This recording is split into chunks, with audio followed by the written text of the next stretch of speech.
I thank you, Mr. Speaker. I ask unanimous consent to revise and extend my remarks. Without objection, so ordered.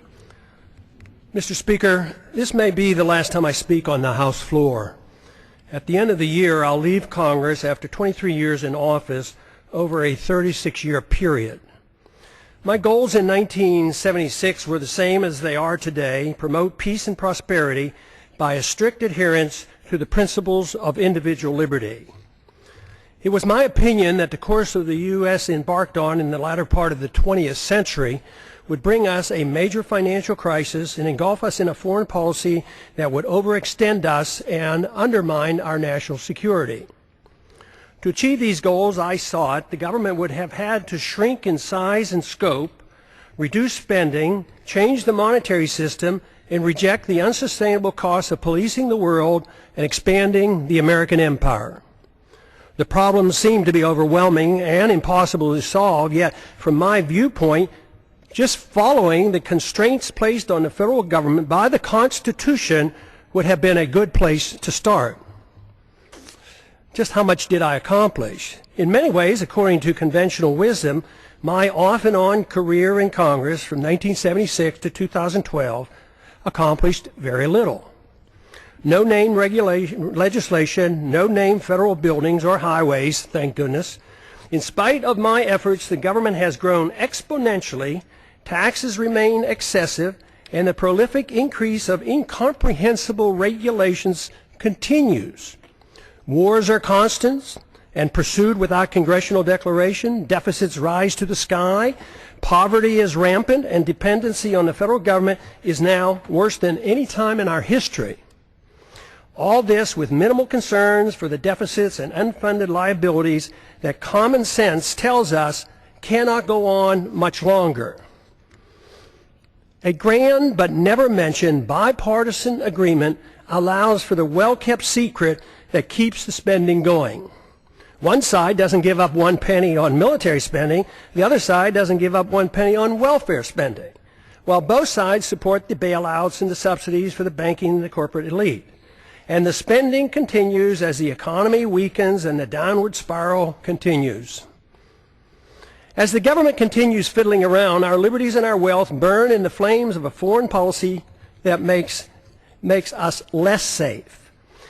The major stumbling block to real change in Washington is the total resistance to admitting that the country is broke. This has made compromising just to agree to increase spending inevitable, since neither side has any intention on cutting spending. The country and the Congress will remain divisive since there's no loot left to divvy up. Without this recognition, the spenders in Washington will continue to march toward a fiscal cliff much bigger than the one anticipated this coming January. I've thought a lot about why those of us who believe in liberty as a solution have done so poorly in convincing others of its benefits. If liberty is what we claim it is, the principle that protects all personal, social, and economic decisions necessary for maximum prosperity and the best chance for peace, it should be an easy sell. Yet history has shown that the masses have been quite receptive to the promises of authoritarians, which are rarely, if ever, fulfilled. Should we have authoritarianism or liberty? If authoritarianism leads to poverty and war and less freedom for all individuals and is controlled by rich special interests, the people should be begging for liberty. There certainly was a strong enough sentiment for more freedom at the time of our founding that motivated those who were willing to fight in the revolution against the powerful British government. During my time in Congress, the appetite for liberty has been quite weak. The understanding of its significance negligible. Yet the good news is that compared to 1976, when I first came to Congress, the desire for more freedom and less government in 2012 is much greater and growing, especially in grassroots America. Tens of thousands of teenagers and college-age students are, with great enthusiasm, welcoming the message of liberty. I have a few thoughts as to why the people of a country like ours, once the freest and most prosperous, allowed the conditions to deteriorate to the degree that they have. Freedom, private property, and enforceable voluntary contracts generate wealth. In our early history, we were very much aware of this. But in the early part of the 20th century, our politicians promoted the notion that the tax and monetary system had to change. If we were to involve ourselves in excessive domestic and military spending, that is why Congress gave us the Federal Reserve and the income tax. The majority of Americans and many government officials agreed that sacrificing some liberty was necessary to carry out what some claim to be progressive ideas. Pure democracy became acceptable. They failed to recognize that what they were doing was exactly opposite of what the colonists were seeking when they broke away from the British. Some complain that my arguments make no sense, since great wealth and the standard of living improved for many Americans over the last 100 years, even with these new policies. But the damage to the market economy and the currency has been insidious and steady. It took a long time to consume our wealth, destroy the currency, and undermine productivity, and get our financial obligations to a point of no return. Confidence sometimes lasts longer than deserved. Most of our wealth today depends on debt. The wealth that we enjoyed and seemed to be endless allowed concern for the principle of a free society to be neglected. As long as most people believed the material abundance would last forever, worrying about protecting a competitive, productive economy and individual liberty seemed unnecessary. The age of redistribution. This neglect ushered in an age of redistribution of wealth by government, kowtowing to any and all special interests, except for those who just wanted to be left alone. That is why today money in politics far surpasses money currently going into research and development and productive entrepreneurial efforts. The material benefits became more important than the understanding and promoting the principles of liberty and a free market. It is good that material abundance is a result of liberty, but materialism is all that we care. If materialism is all that we care about, problems are guaranteed. The crisis arrived because the illusion that wealth and prosperity would last forever has ended. Since it was based on debt and a pretense that debt can be papered over by an out-of-control fiat monetary system, it was doomed to fail. We have ended up with a system that doesn't produce enough even to finance the debt, and no fundamental understanding of why a free society is crucial to reversing these trends. If this is not recognized, the recovery will linger for a long time.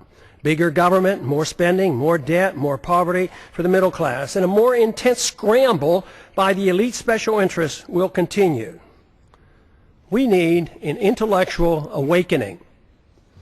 Without an intellectual awakening, the turning point will be driven by economic law. A dollar crisis will bring the current out-of-control system to its knees. If it's not accepted that big government, fiat money, ignoring liberty, central economic planning, welfareism, and warfareism caused our crisis, we can expect a continuous and dangerous march toward corporatism and even fascism, with even more loss of our liberties. Prosperity for a large middle class, though, will become an abstract dream. This continuous move is no different than what we have seen in how our financial crisis of 2008 was handled. Congress first directed, with bipartisan support, bailouts for the wealthy. Then it was the Federal Reserve with its endless quantitative easing. If at first it doesn't succeed, try again. QE1, QE2, QE3, and with no results, we try QE indefinitely. That is, until it too fails. There is a cost to all of this, and let me assure you, delaying the payment is no longer an option. The rules of the market will extract its pound of flesh, and it won't be pretty. The current crisis elicits a lot of pessimism, and the pessimism adds to less confidence in the future. The two feed on themselves, making our situation worse. If the underlying cause of the crisis is not understood, we cannot solve our problems. The issue of warfare and welfare, deficits, inflationism and corporatism, bailouts and authoritarianism cannot be ignored. By only expanding these policies, we cannot expect good results. Everyone claims support for freedom, but too often it's for one's own freedoms and not for others. Too many believe that there must be limits on freedom. They argue that freedom must be directed and managed to achieve fairness and equality, thus making it acceptable to curtail through force certain liberties. Some decide what and whose freedoms to be limited. These are the politicians whose goal in life is power. Their success depends on gaining support from special interests. We don't need more isms. The great news is the answer is not to be found in more isms. The answers are to be found in more liberty, which costs so much less. Under these circumstances, spending goes down, wealth production goes up, and the quality of life improves. Just this recognition, especially if we move in this direction, increases optimism, which in itself is beneficial. The follow-through with sound policies are required, which must be understood and supported by the people. But there is good evidence that the generation coming of age at the present time is supportive of moving in the direction of more liberty and self-reliance. The more this change in direction and the solutions become known, the quicker will be our return to optimism. Our job, for those of us who believe that a different system than the one that we had for the last 100 years has driven us to this unsustainable crisis, is to be more convincing that there is a wonderful, uncomplicated, and moral system that provides the answers. We had a taste of it in our early history. We need not give up on the notion of advancing this cause. It worked, but we allowed our leaders to concentrate on the material abundance that freedom generates while ignoring freedom itself. Now we have neither, but the door is open out of necessity for an answer. The answer available is based on the Constitution, individual liberty, in prohibiting the use of government force to provide privileges and benefits to all special interests. After over 100 years, we face a society quite different from the one that was intended by the founders. In many ways, their efforts to protect future generations with the Constitution from this danger has failed. Skeptics at the time of the Constitution, was written in 1787, warned us of today's possible outcome. The insidious nature of the erosion of our liberties and the reassurance our great abundance gave us allowed the process to evolve into a dangerous period in which we now live. Dependency on government largesse. Today we face a dependency on government largesse for almost every need. Our liberties are restricted and government operates outside the rule of law, protecting and rewarding those who buy or coerce government into satisfying their demands. Here are a few examples. Undeclared wars are commonplace. Welfare for the rich and poor is considered an entitlement. The economy is overregulated, overtaxed, and grossly distorted by a deeply flawed monetary system. Debt is growing exponentially. The Patriot Act and FISA legislation passed without much debate have resulted in a steady erosion of our Fourth Amendment rights. Tragically, our government engages in preemptive war, otherwise known as aggression, with no complaints from the American people. The drone warfare we are pursuing worldwide is destined to end badly for us as the hatred builds for innocent lives lost and the international laws flaunted. Once we are financially weakened and militarily challenged, there will be a lot of resentment thrown our way. It's now the law of the land that the military can arrest American citizens, hold them indefinitely without charges or a trial. Rampant hostility toward free trade is supported by a large number in Washington. Supporters of sanctions, currency manipulation, and WTO trade retaliation call the true free traders isolationists. Sanctions are used to punish countries that don't follow our orders. Bailouts and guarantees of all kinds of misbehavior are routine.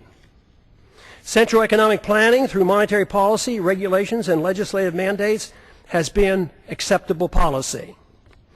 I have a few questions. Excessive government has created such a mess it prompts many questions. Why are sick people who use medical marijuana put in prison? Why does the federal government restrict the drinking of raw milk? Why can't American manufacturers rope and other products from hemp?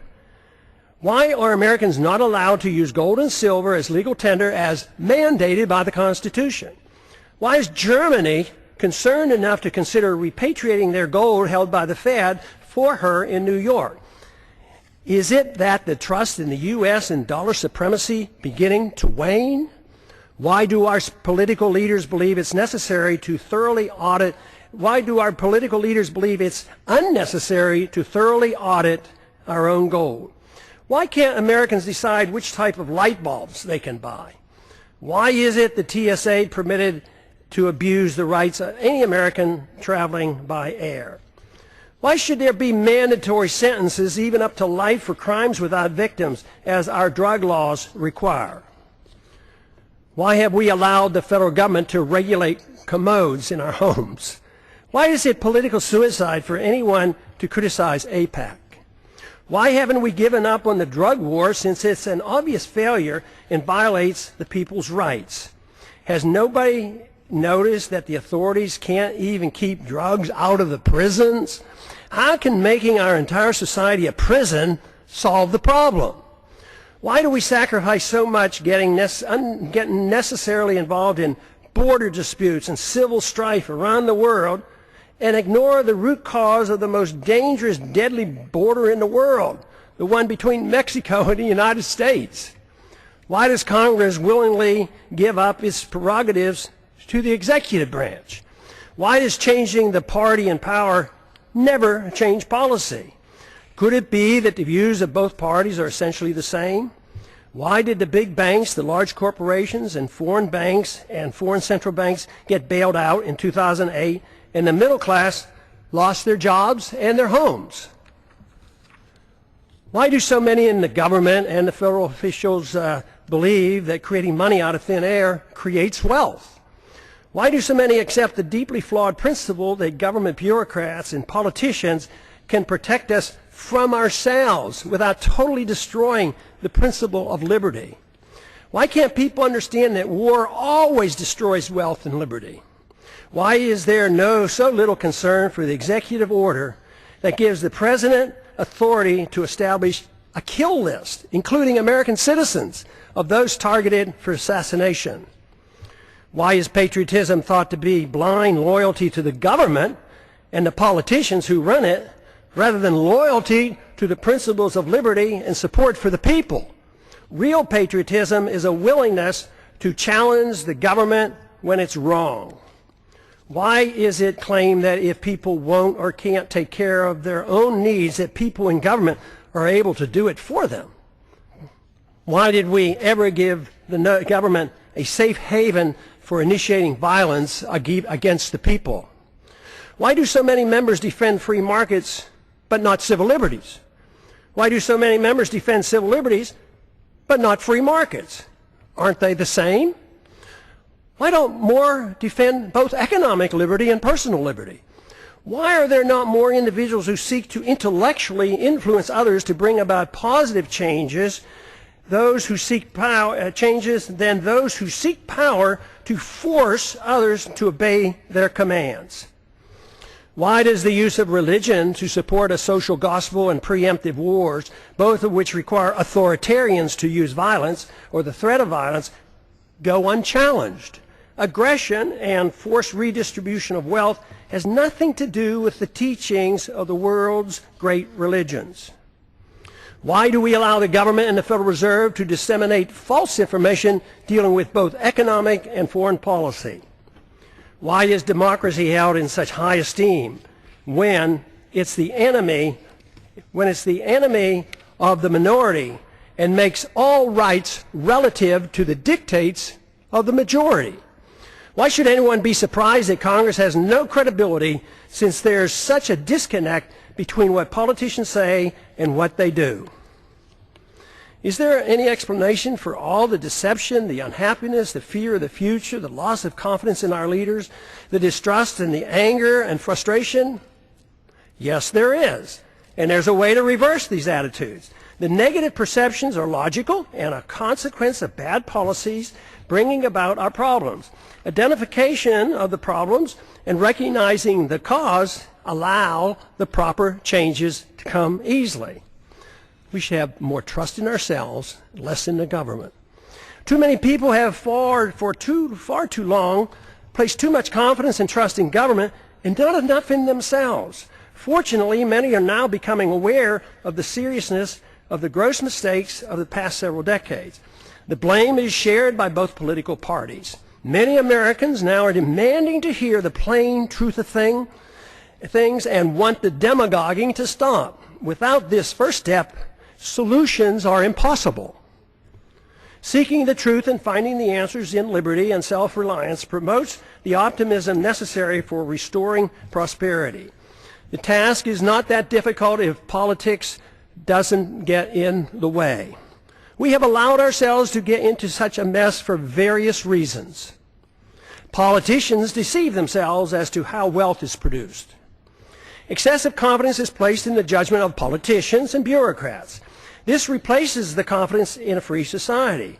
Too many in high places of authority became convinced that only they, armed with arbitrary government power, can bring about fairness while facilitating wealth production. This always proves to be a utopian dream and destroys wealth and liberty. It impoverishes the people and rewards the special interests who end up controlling both parties. It's no surprise that much of what goes on in Washington is driven by aggressive partisanship and power-seeking, with philosophic differences being minor.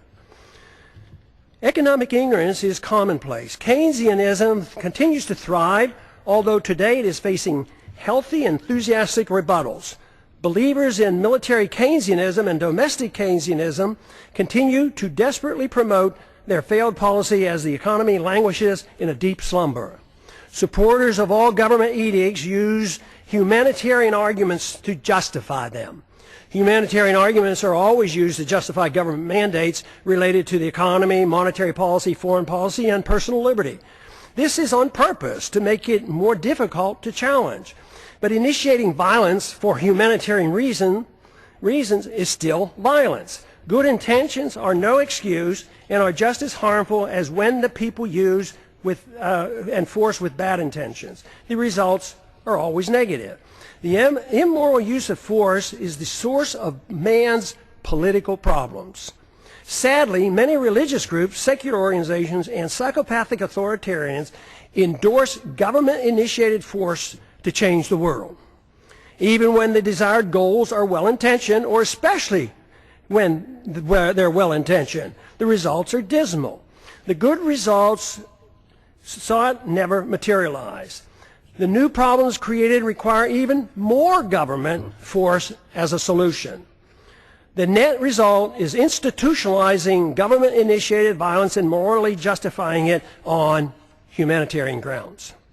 This is the same fundamental reason our government uses force for invading other countries at will, central economic planning at home, and the regulation of personal liberty and habits of our citizens. It is rather strange that unless one has a criminal mind and no respect for other people and their property, no one claims it's permissible to go into one's neighbor's house and tell them how to behave, what they can eat, smoke, and drink, or how to spend their money. Yet, rarely is it asked why is it morally acceptable that a stranger with a badge and a gun can do the same thing in the name of law and order. Any resistance is met with brute force, fines, taxes, arrests, and even imprisonment. This is done more frequently every day without a search warrant. No government monopoly over initiating violence is what we need. Restraining aggressive behavior is one thing, but legalizing a government monopoly for initiating aggression can only lead to exhausting liberty associated with chaos, anger, and a breakdown of civil society. Permitting such authority and expecting a saintly behavior from the bureaucrats and the politicians is a pipe dream. We now have a standing army of armed bureaucrats in the TSA, CIA, FBI, Fish and Wildlife, FEMA, IRS, Corps of Engineers, etc., numbering over 100,000. Citizens are guilty until proven innocent in the unconstitutional administrative courts. Government in a free society should have no authority to meddle in the social activities or the economic transactions of individuals, nor should government meddle in the affairs of other nations. All things peaceful, even when controversial, should be permitted. We must reject the notion of prior restraint in economic activity, just as we do in the area of free speech and religious liberty. But even in these areas, government is starting to use a backdoor approach of political correctness to regulate speech, a very dangerous trend.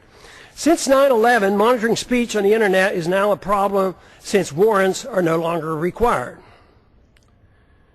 The proliferation of federal crimes. The Constitution established 4 federal crimes. Today, the experts can't even agree on how many federal crimes are now on the books. They number into the thousands. No one person can comprehend the enormity of the legal system, especially the tax code. Due to the ill-advised drug wars and the endless federal expansion of the criminal code, we have over 6 million people under correctional suspension, more than the Soviets ever had and more than any other nation today, including China. I don't understand the complacency of the Congress and the willingness to continue their obsession with passing more federal laws. Mandatory sentencing laws associated with drug laws have compounded our prison problems. The Federal Register is now 75,000 pages long and the tax code 72,000 pages and expands every year. When will the people start shouting, enough is enough, and demand Congress to cease and desist? What we should be doing is achieving liberty. Liberty can only be achieved when government is denied the aggressive use of force. If one seeks liberty, a precise type of government is needed. To achieve it, more than lip service is required. There are 2 choices available. 1, a government designed to protect liberty is a natural right as its sole objective. The people are expected to care for themselves and reject the use of any force for interfering with another person's liberty. Government is given a strictly limited authority to enforce contracts, property ownerships, settles disputes, and defend against foreign aggression. Number 2, a government that pretends to protect liberty but is granted power to arbitrarily use force over the people and foreign nations. Though the grant of power many times is meant to be small and limited, it inevitably metastasizes into an omnipotent political cancer. This is the problem for which the world has suffered throughout the ages. Though meant to be limited, it nevertheless is a 100% sacrifice of the principle that would-be tyrants find irresistible. It is used vigorously, though incrementally and insidiously. Granting power to government officials always proves the adage that power corrupts. Once government gets a limited concession for the use of force to mold people's habits and plan the economy, it causes a steady erosion and a steady move toward tyrannical government. Only a revolutionary spirit can reverse the process and deny the government this arbitrary use of aggression. There is no in-between. Sacrificing a little liberty for imaginary safety always ends badly. Today's mess is a result of Americans accepting option number 2, even though the founders attempted to give us option number 1. The results are not good. As our liberties have been eroded, our wealth has been consumed. The wealth we see today is based on debt and a foolish willingness on the part of foreigners to take our dollars for goods and services. Then they loan them back to us to perpetuate our debt system. It's amazing that it has worked for this long, but the impasse in Washington in solving our problems indicate that many are starting to understand the seriousness of this worldwide debt crisis and the dangers we face. The longer this process continues, the harsher the outcome will be. The financial crisis is actually a moral crisis. Many are acknowledging that a financial crisis looms, but few understand it's in reality a moral crisis. It's the moral crisis that has allowed our liberties to be undermined and permits the exponential growth of illegal government power. Without a clear understanding of the nature of the crisis, it will be difficult to prevent a steady march toward tyranny and the poverty that will accompany it. Ultimately, the people have to decide which form of government they want, option number 1 or option number 2. There is no other choice. Claiming there is a choice of a little tyranny is like describing pregnancy as a touch of pregnancy. It is a myth to believe that a mixture of free markets and government central economic planning is a worthy compromise. What we see today is a result of that type of thinking, and the results speak for themselves. A culture of violence. Americans now suffer from a culture of violence. It is easy to reject the initiation of violence against one's neighbor, but it's ironic that the people arbitrarily and freely anoint government officials with monopoly power to initiate violence against the American people, practically at will. Because it's the government that initiates force, most people accept it as being legitimate. Those who exert the force have no sense of guilt. It is believed by too many, that governments are morally justified in initiating violence supposedly to do good. They incorrectly believe that this authority has come from the consent of the people. The minority, or victims of government violence, never consented to suffer the abuse of government mandates, even when dictated by the majority. Victims of TSA excesses never consented to this abuse. This attitude has given us a policy of initiating war to do good as well. It is claimed that war to prevent war for noble purposes is justified. This is similar to what we were once told that, quote, destroying a village to save a village, close quote, was justified. It was said by a U.S. Secretary of State that the loss of 500,000 Iraqis, mostly children, in the 1990s as a result of American bombs and sanctions was worth it to achieve the good we brought to the people of Iraq. And look at the mess that Iraq is in today. Government use of force to mold social and economic behavior at home and abroad has justified individuals using force on their own terms. The fact that violence by government is seen as morally justified is the reason why violence will increase when the big financial crisis hits and becomes a political crisis as well. First, we recognize that individuals shouldn't initiate violence. Then we give the authority to the government. Eventually, the immoral use of government violence, when things go badly, will be used to justify an individual's right to do the same thing. Neither the government nor individuals have the moral right to initiate violence against another, yet we are moving toward the day when both will claim this authority. If this cycle is not reversed, society will break down. When needs are pressing and conditions deteriorate and rights become relative to the demands and the whims of the majority, it's then not a great leap for individuals to take it upon themselves to use violence to get what they claim is theirs. As the economy deteriorates and the wealth discrepancy increase, as they already are occurring, violence increases as those in need take it in their own hands to get what they believe is theirs. They will not wait for a government rescue program. When government officials wield power over others to bail out the special interests, even with disastrous results to the average citizens, they feel no guilt for the harm they do. Those who take us into undeclared wars, with many casualties resulting, never lose sleep over the deaths and the destruction their bad decisions caused.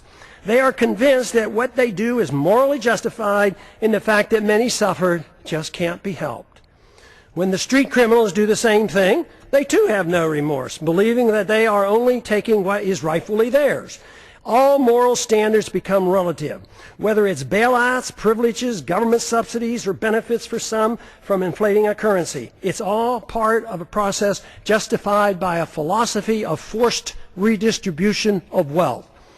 Violence or a threat of such is the instrument required and unfortunately is of little concern of most members of Congress. Some argue it's only a matter of fairness, that those in need are cared for. There are two problems with this. First, the principle is used to provide a greater amount of benefits to the rich than to the poor. Second, no one seems to be concerned about whether or not it's fair to those who end up paying for all the benefits. The costs are usually placed on the backs of the middle class and are hidden from the public eye. Too many people believe government handouts are free, like printing money out of thin air and there's no cost. That deception is coming to an end. The bills are coming due, and that's what the economic slowdown is all about. Sadly, we have become accustomed to living with the illegitimate use of force by government. It is the tool for telling the people how to live, what to eat and drink, what to read, and how to spend their money. To develop a truly free society, the issue of initiating force must be understood and rejected. Granting to government even a small amount of force is a dangerous concession. Limiting government excesses versus a virtuous moral people. Our Constitution, which was intended to limit government power and abuse, has failed. The founders warned that a free society depends on a virtuous and moral people. The current crisis reflects that their concerns were justified. Many politicians and pundits are aware of the problems we face, but spend all their time in trying to reform government. The sad part is that the suggested reforms almost always leads to less freedom, and the importance of a virtuous and moral people is either ignored or not understood. The new reforms serve only to further undermine liberty. The compounding effect has given us the steady erosion of liberty and the massive expansion of debt. The real question is, if it is liberty we seek, should most of the emphasis be placed on government, reform, or trying to understand what a virtuous and moral people means and how to promote it? The Constitution has not prevented the people from demanding handouts for both rich and poor in their efforts to reform the government, while ignoring the principles of a free society. All branches of our government today are controlled by individuals who use their power to undermine liberty and enhance the welfare warfare state, and frequently their own wealth and power. If the people are unhappy with the government performance, it must be recognized that government is merely a reflection of an immoral society that rejected a moral government of constitutional limits on power and love of freedom. If this is the problem, all the tinkering with thousands of pages of new laws and regulations will do nothing to solve the problem. It is self-evident that our freedoms have been severely limited, and the apparent prosperity we still have is nothing more than leftover wealth from a previous time. This fictitious wealth based on debt and benefits from a false trust in our currency and credit will play havoc with our society when the bills come due. This means that the full consequence of our lost liberties is yet to be felt. But that illusion is now ending. Reversing a downward spiral depends on accepting a new approach. Expect the rapidly expanding homeschooling movement to play a significant role in the revolutionary reforms needed to rebuild a free society with constitutional protections. We cannot expect a federal government-controlled school system to provide the intellectual ammunition to combat the dangerous growth of government that threatens our liberties. The Internet will provide the alternative to the government media complex that controls the news and most political propaganda. This is why it's essential that the Internet remains free of government regulation. Many of our religious institutions and secular organizations support greater dependency on the state by supporting war, welfare, and corporatism, and ignore the need for a virtuous people. I never believed that the world or our country could be made more free by politicians if the people had no desire for freedom. Under the current circumstances, the most we can hope to achieve in the political process is to use it as a podium to reach the people, to alert them of the nature of the crisis and the importance of their need to assume responsibility for themselves. If it is liberty that they truly seek, without this, a constitutionally protected free society is impossible. If this is true, our individual goal in life ought to be for us to seek virtue and excellence and recognize that self-esteem and happiness only comes from using one's natural ability in the most productive manner possible, according to one's own talents. Productivity and creativity are the true source of personal satisfaction. Freedom and not dependency provides the environment needed to achieve these goals. Government cannot do this for us. It only gets in the way. When the government gets involved, the goal becomes a bailout or a subsidy, and these cannot provide a sense of personal achievement. Achieving legislative power and political influence should not be our goal. Most of the change, if it is to come, will not come from the politicians, but rather from individuals, family, friends, intellectual leaders, and our religious institutions.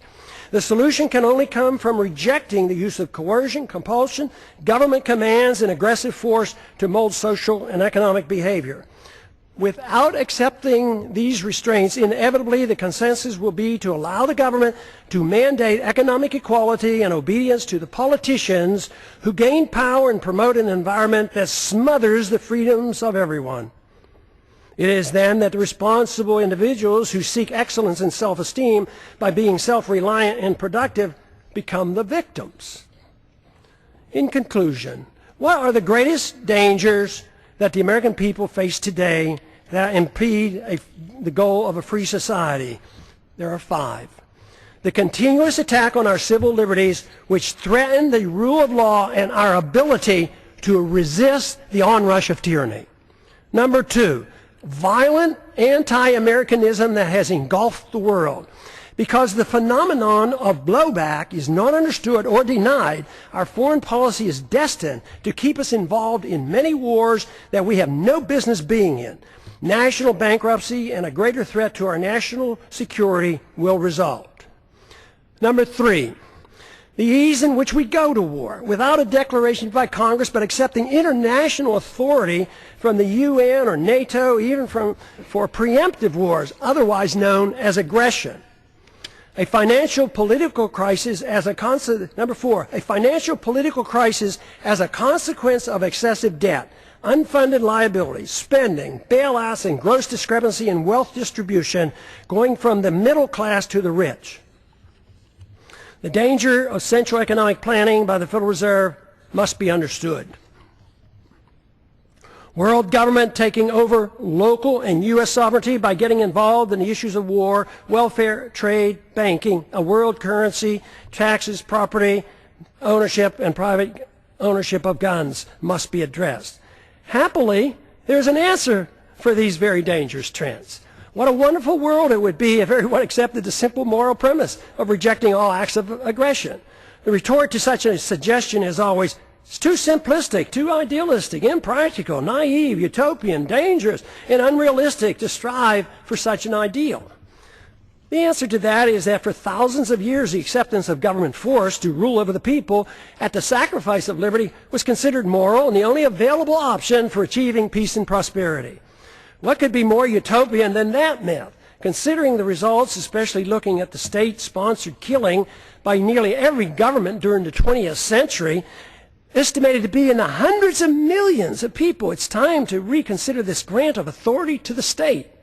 No good has ever come from granting monopoly power to the state to use aggression against the people to arbitrarily mold human behavior. Such power, when left unchecked, becomes the seed of an ugly tyranny. This method of governance has been adequately tested and the results are in. The reality dictates we try liberty. The idealism of non-aggression and rejecting the offensive use of force should be tried. The idealism of government-sanctioned violence has been abused throughout history and is the primary source of poverty and war. The theory of a society being based on individual freedom has been around for a long time.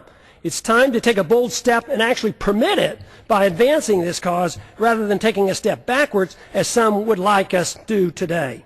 Today, the principles of habeas corpus, established when King John signed the Magna Carta in 1215, is under attack in our own government. There's every reason to believe that a renewed effort with the use of the internet, that we can instead advance the cause of liberty by spreading an uncensored message that will serve to rein in government authority and challenge the obsession with war and welfare. What I'm talking about is a system of government guided by the moral principles of peace and tolerance. The founders were convinced that a free society could not exist without a moral people. Just writing rules won't work if the people choose to ignore them. Today, the rule of law written in the Constitution has little meaning for most Americans, especially those who work in Washington, D.C. Benjamin Franklin claimed, quote, "Only a virtuous people are capable of freedom." John Adams concurred, quote, "Our Constitution was made for a moral and religious people. It is wholly inadequate for the government of any other." A moral people must reject all violence in an effort to mold people's beliefs or habits. A society that boos or ridicules the golden rule is not a moral society. All great religions endorse the golden rule. The same moral standards that individuals are required to follow should apply to all government officials. They cannot be exempt. The ultimate solution is not in the hands of the government. The solution falls on each and every individual with guidance from family, friends, and community. The number one responsibility for each of us is to change ourselves with hope that others will follow. This is of greater importance than the working on changing the government. That is secondary to promoting a virtuous society. If we can achieve this, then the government will change. It doesn't mean that political action or holding office has no value. At times, it does nudge policy in the right direction. But what is true is that when seeking office is done for personal aggrandizement, money, or power, it becomes useless if not harmful. When political action is taken for the right reasons, it's easy to understand why compromise should be avoided. It's also become clear why progress is best achieved by working with coalitions, which bring people together without anyone sacrificing his principles. Political action, to be truly beneficial, must be directed toward changing the hearts and minds of the people, recognizing that it's virtue and morality of the people that allow liberty to flourish. The Constitution or moral laws per se have no value if the people's attitudes aren't changed. To achieve liberty and peace, two powerful human emotions have to be overcome. Number one is envy, which leads to hate and class warfare. Number two is intolerance, which leads to bigoted and judgmental policies. These emotions must be replaced with a much better understanding of love, compassion, tolerance, and free market economics. Freedom, when understood, brings people together. When tried, freedom is popular. The problem we have faced over the years has been that economic interventionists are swayed by envy, whereas social interventionists are swayed by intolerance or of habits and lifestyles. The misunderstanding that tolerance is an endorsement of certain activity motivates many to legislate moral standards which should only be set by individuals making their own choices. Both sides use force to deal with these misplaced emotions. Both are authoritarians. Neither endorses voluntarism. Both views ought to be rejected. I have come to one firm conviction after these many years of trying to figure out the plain truth of things. The best chance for achieving peace and prosperity for the maximum number of people worldwide is to pursue the cause of liberty. If you find this to be a worthwhile message, spread it throughout the land. And I yield back the balance of my time. Back.